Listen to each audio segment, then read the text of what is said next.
The first point I'd like to make is that I shared classified information with the Russians while I was director of CIA. CIA, on a routine basis, shares classified information with Russians on terrorism matters. It doesn't mean that it becomes unclassified.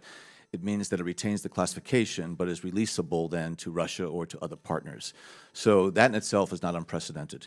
And I don't know what was shared or said in the Oval Office, but if the reports in the press are true that Mr. Trump decided to spontaneously share some intelligence with the Russians, I think he would have basically violated two protocols. And those two protocols are, one is that such intelligence, classified intelligence, is not shared with visiting foreign ministers or local ambassadors. It's shared through intelligence channels because it needs to be handled the right way, and it needs to make sure that it is not exposed.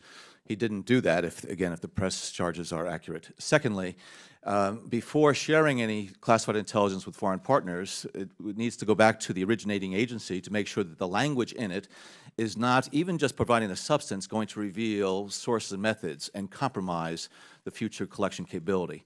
So it appears as though, at least from the press reports, that neither did it go in the proper channels, nor did the originating agency have the opportunity to clear language for it.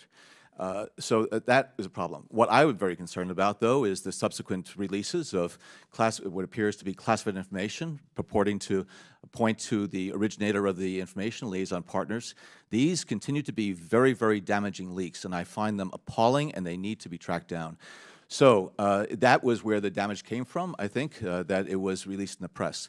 Now, the Russians are watching very carefully what's going on in Washington right now, and they will try to exploit it for their own purposes and to see whether or not they can further, I think, seed partisan animosity here in Washington and try to roil the waters, the political waters here.